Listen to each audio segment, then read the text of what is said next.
स्वागत है दोस्तों आप लोगों का आपके अपने YouTube चैनल हिंदी मंथन पर। मैं रंजय सिंह आप लोगों का तहे दिल से स्वागत, अभिनंदन और वंदन करता हूं।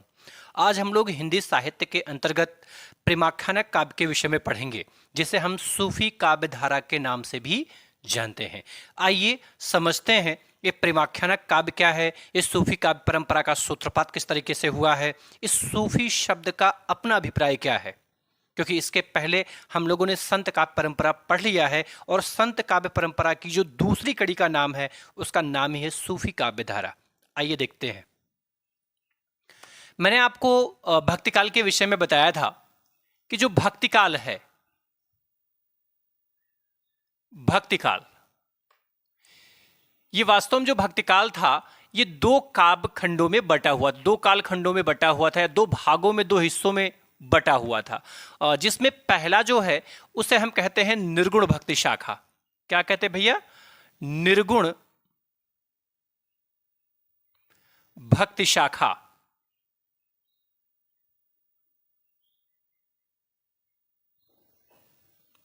और दूसरा है सगुण भक्ति शाखा।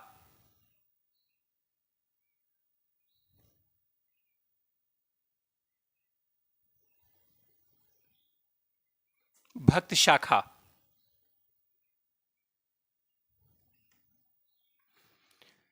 ये जो निर्गुण भक्ति शाखा है यह दो उप शाखाओं में बटा है, दो उप शाखाओं में बटा है, जिसमें पहला है ज्ञानाश्रयी। ज्ञानाश्रयी उप शाखा और दूसरा है प्रेमाश्रयी उप शाखा।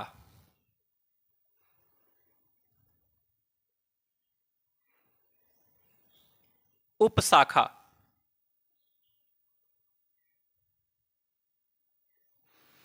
ये जो ज्ञानाश्रय उप शाखा है इसी को हम लोग एक नाम से और जानते हैं, हम लोग इसे ही कहते हैं संत काव्य धारा। क्या कहते हैं भैया? संत काव्य धारा। क्या कहते हैं? संत काव्य धारा या संत परंपरा कहते हैं। या क्या कहते हैं भैया? संत परंपरा।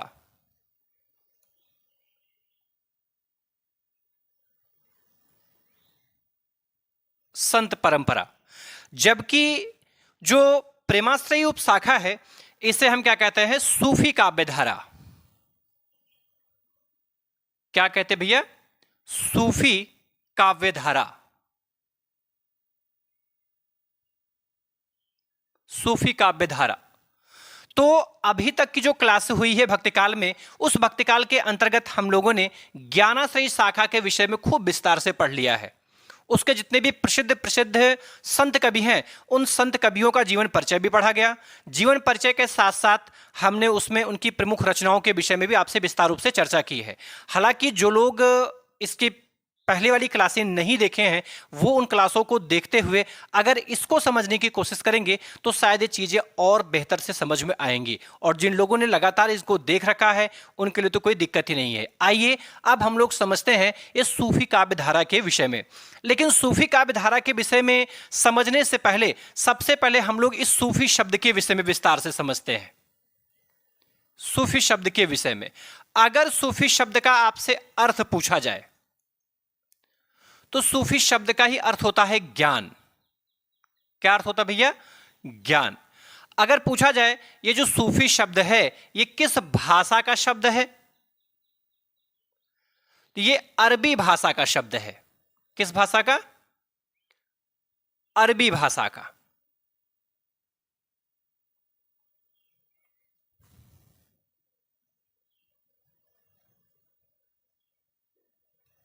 अरबी भाषा का शब्द। इस सूफी शब्द का निर्माण कैसे हुआ है? तो जो सूफी शब्द है इस सूफी शब्द का निर्माण जो हुआ है वह यूनानी भाषा के शब्द सूफिया से हुआ है। सूफी शब्द की व्युत्पत्ति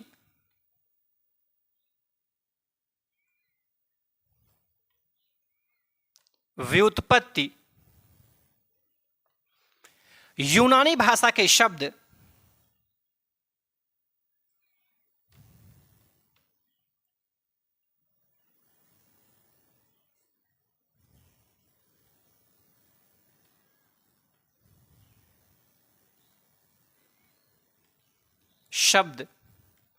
सोफिया से हुआ है। किससे हुआ भैया? सोफिया से हुआ है। यहां तक की बात समझ में आ गई? यानी आपसे पूछा जाए कि जो भक्ति काल है, उस भक्ति काल को हम कितने हिस्सों में बांट करके अध्ययन करते हैं? तो प्रमुख रूप से दो हिस्सों में बांट करके अध्ययन करते हैं। दो इसकी प्रमुख शाखाएं हैं, एक निर्गुण भक्ति शाखा है और एक सगुण भक्ति शाखा है। ये जो निर्गुण भक्ति शाखा है, इसका हम अध्ययन किस तरीके से करते हैं? तो इसको भी हम लोग दो हिस्सों में बांट करके इसका अध्ययन करते हैं, जिसमें पहली शाखा ज्ञानाश्रयी शाखा है और दूसरा है प्रेमाश्रयी शाखा। इसमें जो ज्ञानाश्रयी शाखा है उसी को हम लोग संत काव्यधारा कहते हैं, या उसी को हम लोग संत परंपरा कहते हैं। ठीक है। और जो दूसरी काव्य धारा है उसे हम लोग प्रेमाश्रयी उपशाखा भी कहते हैं, या उसी को हम सूफी काव्य धारा भी कहते हैं। इस सूफी काव्य धारा के अंतर्गत आने वाला जो सूफी शब्द है, या सूफी शब्द का अर्थ क्या होता है? ज्ञान होता है। सूफी शब्द किस भाषा का शब्द है? तो अरबी भाषा का शब्द है। वास्तव में सूफी शब्द जो है वह सोफिया शब्द से बना हुआ, किस शब्द से बना हुआ है? सोफिया शब्द से बना हुआ है। और यह सोफिया शब्द किस भाषा का शब्द है? यह सोफिया शब्द यूनानी भाषा का शब्द है। और इसी सोफिया शब्द से निर्माण किसका हुआ है? सूफी शब्द का निर्माण हुआ है। किसका? इस सूफी शब्द का निर्माण हुआ है। यहां तक की बात समझ में आ गई? तो आप इसका एक स्क्रीनशॉट लें भैया, एक इसका स्क्रीनशॉट लें, फिर आगे की चीजों को हम लोग यहीं पर समझते हैं अच्छे से।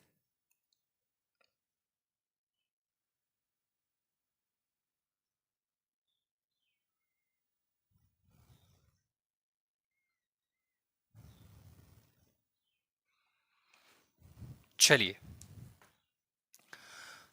वास्तव में जो सूफी कवि हैं, इन सूफी कवियों का दर्शन क्या है? सूफी कवियों का दर्शन क्या है? उस दर्शन के विषय में भी आपको जानना पड़ेगा।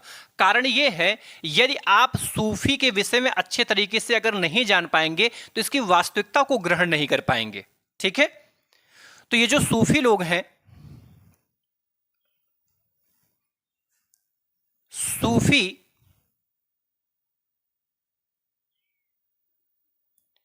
कवियों का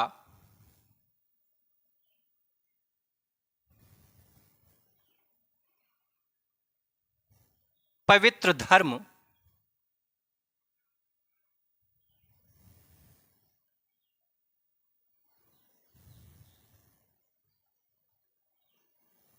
तसव्वुफ है।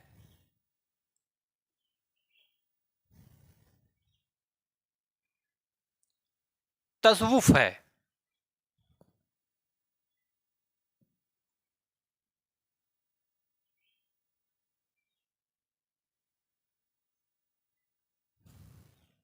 सूफी परंपरा को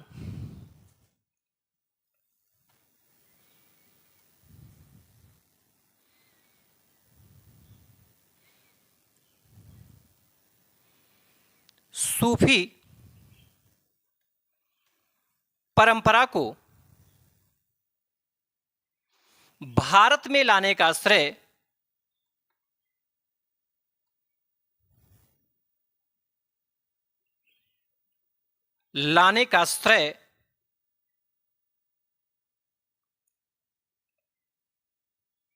ख्वाजा मोइनुद्दीन चिश्ती का है।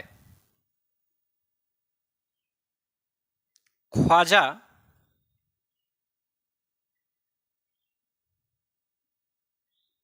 मोइनुद्दीन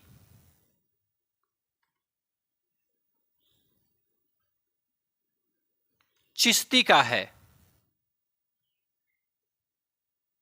ख्वाजा मोइनुद्दीन चिश्ती का है।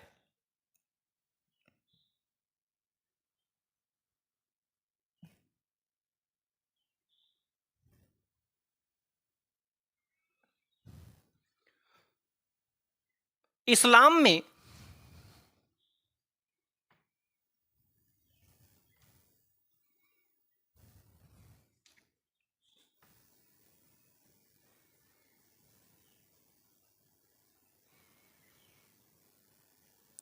इस्लाम में सूफी उस व्यक्ति को कहा जाता है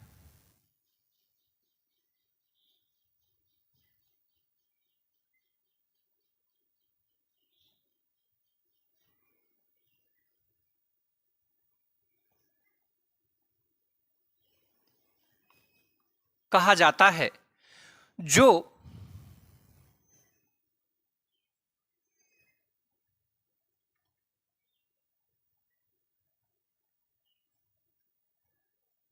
तसव्वुफ का अनुयायी होता है।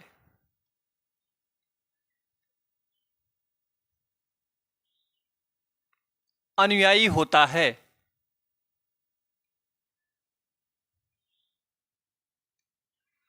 अनुयायी होता है और सभी से प्रेम करने वाला होता है। और सभी से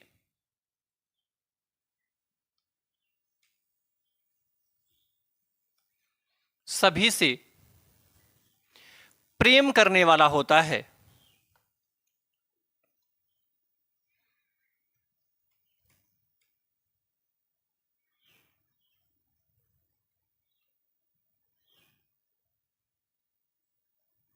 प्रेम करने वाला होता है।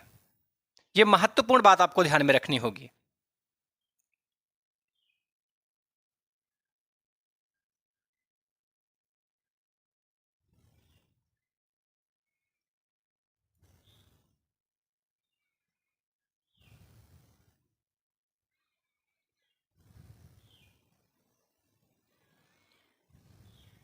यहां तक की बात समझ में आ गई भैया आपके? आगे की चीजें ध्यानपूर्वक देखें।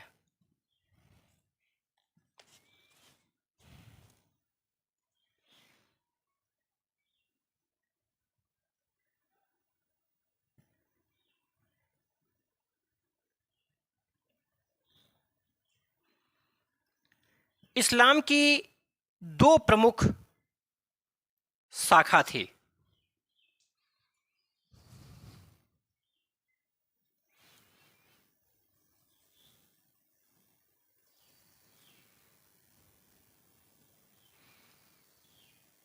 इस्लाम की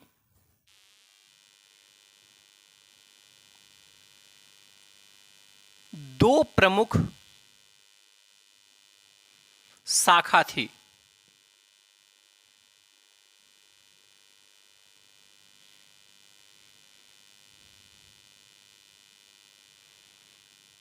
पहला है सरा, दूसरा है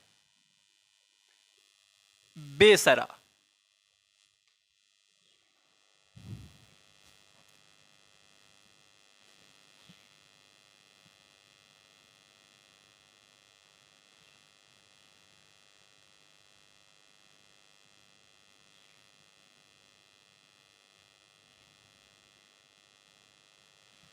सूफी साधक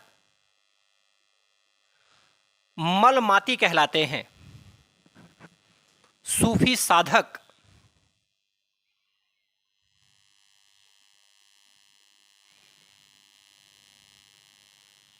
सूफी साधक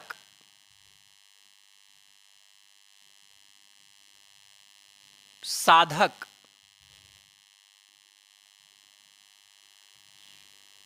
मलमाती कहलाते हैं।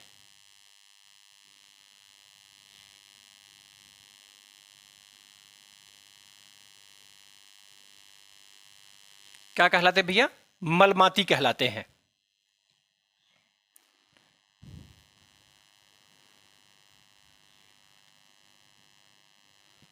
मलमाती कहलाते हैं। यहां तक की बात समझ में आ गई आपके? एक और महत्वपूर्ण बात, वास्तव में जो सूफी लोग थे, इन लोगों ने भी आत्मा और परमात्मा के अनन्य प्रेम को ही दर्शाया है, लेकिन इनके प्रेम के अंतर्गत जो सूफी हैं वो स्वयं को पुरुष और परमात्मा को नारी मानते हैं। सूफी काव्य परंपरा में, चलिए इतना लिख लीजिए फिर आगे हम बताते हैं। ध्यान से समझिए अभी एक एक चीज को। देखिए जो सूफी काव्य धारा रहा, इस सूफी काव्य धारा के अंतर्गत ये जो सूफी शब्द है, सूफी शब्द है, अगर पूछा जाए इस सूफी शब्द का अर्थ क्या होता है, तो इस सूफी शब्द का अर्थ होता है भैया ज्ञान। क्या अर्थ होता है? ज्ञान। आपसे पूछा जाए ये जो सूफी शब्द है, यह सूफी शब्द किस भाषा का शब्द है, तो यह सूफी शब्द अरबी भाषा का शब्द है। लेकिन इस सूफी शब्द की व्युत्पत्ति किस शब्द से हुई है, तो सोफिया शब्द से हुई है। किस शब्द से हुई है? सोफिया शब्द से हुई है। और ये जो सोफिया शब्द है, ये सोफिया शब्द किस भाषा का शब्द है, तो यूनानी भाषा का शब्द है। किस भाषा का शब्द भैया? यूनानी भाषा का शब्द है। दूसरी महत्वपूर्ण बात ध्यान में रखेंगे, वास्तव में जो इस्लाम रहे, उस इस्लाम धर्म के अंतर्गत वास्तव में सूफी कहा किसे गया, किन लोगों को सूफी की उपाधि दी गई, किन्हें सूफी माना गया, तो वास्तव में सूफी उन व्यक्तियों को कहा गया जिन लोगों ने ये तसव्वुफ अपनाया था। जो लोग इस तसव्वुफ को अपनाए हुए थे उनको ही क्या कहा गया? उनको ही सूफी कहा गया। दूसरी उनकी सबसे बड़ी विशेषता क्या थी? वो किसी एक से नहीं वरन वो सबसे क्या करते थे? प्रेम। जो सभी से प्रेम करते थे उनको ही सूफी का दर्जा दिया गया, उनको ही सूफी माना गया। दूसरी महत्वपूर्ण बात, वास्तव में जो सूफी कवियों का पवित्र धर्म है, जो सूफी कवि हैं, इन सूफी कवियों का जो पवित्र धर्म है, पवित्र धर्म, उस पवित्र धर्म का नाम क्या है? तो उस पवित्र धर्म का नाम ही तसव्वुफ है। क्या भैया? तसव्वुफ है। वास्तव में सूफी परंपरा को भारत में लाने का श्रेय किसका जाता है? वास्तव में जो सूफी काव्य परंपरा का सूत्रपात आपके भारत में हुआ, आखिर ये सूफी पहले भारत में तो जन्मा नहीं था, क्योंकि हम लोग तो योग माया, हम लोग तो योग विद्या में ध्यान रखने वाले लोग थे, हम लोग तो योगी सन्यासी और मुनि टाइप के लोग थे। तो हमारा आकर्षण इन सूफियों के प्रति कैसे हुआ? ये सूफी काव्य धारा का, सूफी काव्य परंपरा का सूत्रपात वास्तव में भारत में कैसे हुआ? आपको पता है कि इस्लामिक शक्ति ने भारत पर बहुत लंबे समय तक अपना आधिपत्य जमा के रखा। उन सूफी, वो जो इस्लामिक शक्ति थी, उस इस्लामिक शक्ति के साथ साथ सूफी कवि लोग भी भारत में आए। और सूफी काव्य परंपरा का सूत्रपात जो भारत में हुआ वो किसके द्वारा हुआ? तो वह हुआ ख्वाजा मोइनुद्दीन चिश्ती के द्वारा किया गया। किसके द्वारा? ख्वाजा मोइनुद्दीन चिश्ती के द्वारा किया गया। और ख्वाजा मोइनुद्दीन चिश्ती ने ही चिश्ती संप्रदाय का भी सूत्रपात किया था। चिश्ती संप्रदाय का भी सूत्रपात किया था। इन्होंने ही भारत में चिश्ती संप्रदाय का बोलबाला कायम किया था। किसने? ख्वाजा मोइनुद्दीन चिश्ती ने ही किया था। वास्तव में जो सूफी साधक हैं, जो सूफी साधक हैं, वो सूफी साधक क्या कहलाते हैं? तो वो मलमाती कहलाते हैं। क्या कहलाते हैं? मलमाती कहलाते हैं। अगर आपसे पूछा जाए कि भाई सूफी साधक क्या कहलाते हैं, तो सूफी साधक मलमाती कहलाते हैं। क्या कहलाते हैं? मलमाती कहलाते हैं। जो इस्लाम धर्म रहा, उस इस्लाम धर्म की मुख्य रूप से कितनी शाखाएं थी? तो उसकी मुख्य रूप से 2 शाखाएं थी। पहली तो सरा थी। क्या थी? सरा। और दूसरी क्या थी? तो बेशरा। दूसरी क्या थी भैया? बेसरा। ये 2 शाखाएं मुख्य रूप से इस्लाम धर्म की प्रकाश में आई थी। ठीक है, यहां तक की बात समझ में आई? यहां तक यदि किसी भी प्रकार का कोई संदेह होगा तो आप कमेंट बॉक्स में अपना प्रश्न रख सकते हैं। ठीक है, अब आगे की चीजें समझते हैं, लेकिन आगे की चीजों को समझने से पहले आप इसका पहले स्क्रीनशॉट लें। ले लिया स्क्रीनशॉट आपने? चलिए आगे देखते हैं। सूफी ने स्वयं को पुरुष माना है। क्या माना है? पुरुष माना, अर्थात आत्मा परमात्मा के जो अनन्य प्रेम को सूफी काव्य धारा के अंतर्गत दर्शाया गया है, उस काव्य परंपरा के अंतर्गत जो लोग सूफी थे, सूफी ने स्वयं को क्या माना? स्वामी मान लिया। स्वामी नहीं वरन कह सकते हैं पुरुष मान लिया। और ईश्वर को क्या माना? तो ईश्वर को उन्होंने नारी मान लिया। जबकि इसका ठीक विपरीत संत काव्य परंपरा में था। संत काव्य परंपरा के अंतर्गत जो संत लोग थे उन्होंने स्वयं को स्त्री का रूप देते हुए भगवान को पुरुष का रूप दिया था। और ठीक उसी का अपोजिट, ठीक उसी का उल्टा कहां था? आपके इस सूफी काव्य धारा के अंतर्गत। सूफी काव्य धारा के अंतर्गत जो सूफी लोग थे वो स्वयं को क्या माने? पुरुष माने। और ईश्वर को क्या माने? परमात्मा को क्या माने? तो उनको स्त्री रूप उन्होंने दिया। ठीक है, बात समझ में आई? चलिए समझते हैं, आगे समझते हैं।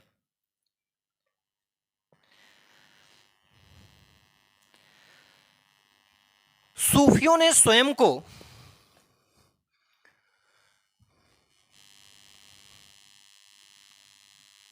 सूफियों ने स्वयं को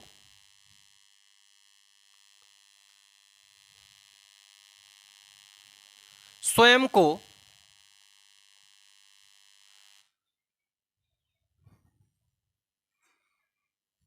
स्वयं को पुरुष एवं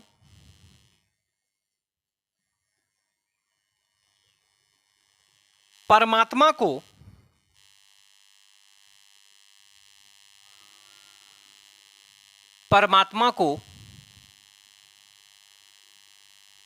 स्त्री माना। परमात्मा को क्या माना भैया? स्त्री माना। ठीक है।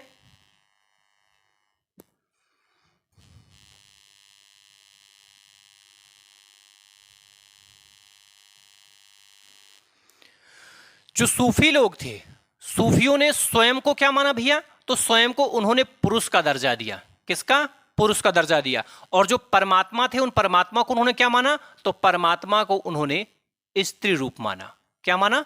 स्त्री रूप माना। यह सूफी काव्य परंपरा की खास बात रही। वास्तव में जो सूफी मान्यताएं थी, सूफी मान्यताओं के विषय में यह कहा जाता है कि सूफी मत के अनुसार सूफी एक है, उनका एक ही नाम, और उनमें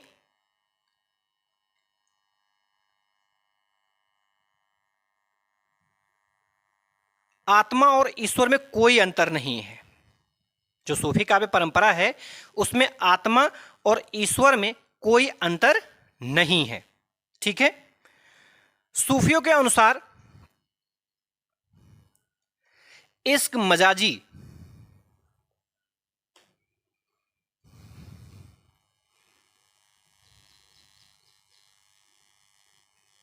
सूफियों के अनुसार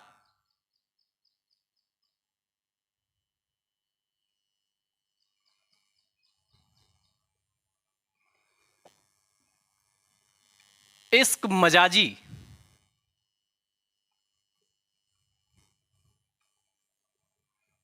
इश्क मजाजी, ये इश्क मजाजी कौन थे भैया? तो इश्क मजाजी का मतलब यह होता है यह लौकिक प्रेम है। कैसा प्रेम भैया? लौकिक प्रेम। लौकिक प्रेम का मतलब स्त्री पुरुष का प्रेम। ये इश्क मजाजी मतलब क्या होता है भैया? लौकिक प्रेम।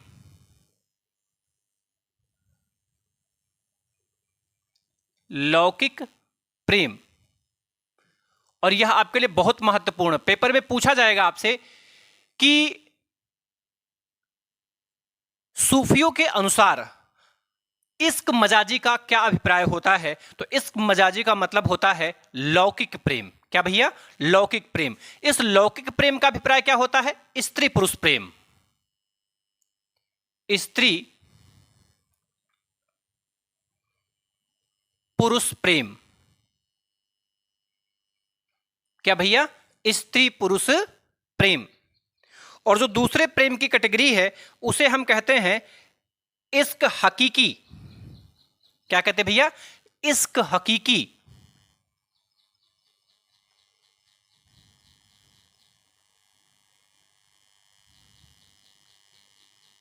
इश्क हकीकी। इश्क हकीकी क्या है? तो जो इश्क हकीकी है उसे हम लोग कहते हैं भैया अलौकिक प्रेम। अलौकिक प्रेम का मतलब आत्मा और परमात्मा का प्रेम। क्या भैया? अलौकिक प्रेम।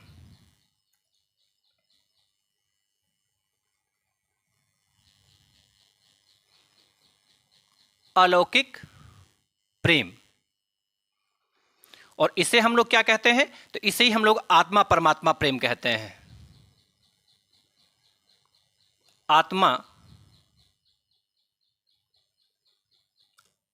परमात्मा प्रेम। आत्मा परमात्मा प्रेम। यहां तक की बात समझ में आ गई? आपसे पूछा जाए कि जो सूफी काव्य धारा थी, उस सूफी काव्य धारा के अंतर्गत जो सूफी लोग थे वो सूफी लोग स्वयं को क्या मानते थे? तो सूफी लोग स्वयं को पुरुष मानते थे। और परमात्मा को क्या मानते थे? तो परमात्मा को वो लोग स्त्री मानते थे। क्या मानते थे? स्त्री मानते थे। वहीं दूसरी महत्वपूर्ण बात आपसे पूछी जाए कि वास्तव में सूफी काव्य धारा के अंतर्गत इश्क मजाजी का क्या अभिप्राय होता है? इश्क मजाजी, तो इश्क मजाजी का मतलब होता है लौकिक प्रेम। लौकिक प्रेम का अभिप्राय क्या होता है? स्त्री पुरुष का जो प्रेम होता है उसे हम लौकिक प्रेम मानते हैं। और अलौकिक प्रेम किससे कहते हैं? तो इश्क हकीकी जो होता है, इश्क हकीकी को हम अलौकिक प्रेम मानते हैं। ये आपके लिए बहुत महत्वपूर्ण है। आपसे पूछा जाए कि इश्क हकीकी का क्या अभिप्राय होता है, तो इश्क हकीकी का मतलब होता है अलौकिक प्रेम। और अलौकिक प्रेम का मतलब होता है जो आत्मा और परमात्मा का प्रेम होता है, जिसे हम वास्तविक प्रेम मानते हैं, उसे हम लोग क्या कहते हैं? इश्क हकीकी कहते हैं इस्लाम धर्म में। और इश्क जो मजाजी है उसे हम लौकिक प्रेम मानते हैं। यहां तक की बात समझ में आ गई आपके? यहां तक की बात समझ में आ गई? बहुत अच्छी बात है। ठीक है, यहां तक की बात यदि समझ में आ गई तो आज की क्लास को मैं यहीं पर स्थगित करूंगा और इसके आगे की चीजों की चर्चा हम लोग अगले क्रम में रखेंगे। लेकिन जाने से पहले आपसे निवेदन है कि कृपया आप हमारे चैनल को लाइक व सब्सक्राइब करें, इस वीडियो को भी लाइक करें और इस वीडियो को ज्यादा से ज्यादा लोगों के पास में शेयर करें और कमेंट करके हमको जरूर सूचित करें कि क्या जो मैं आपको पढ़ा रहा हूं वो चीजें आपके समझ में बेहतर तरीके से आ रही हैं या फिर नहीं। यदि किसी प्रकार का कोई संदेह हो, यदि कोई भी प्रश्न आपका हो, तो आप कमेंट बॉक्स में उस प्रश्न को जरूर रखें और हमें यह भी सूचित करें क्या ये क्लास आपके समझ में आ रही है, क्या इस क्लास को आगे कंटिन्यू करना चाहिए या फिर इसको यहीं पर स्थगित कर देना चाहिए। धन्यवाद।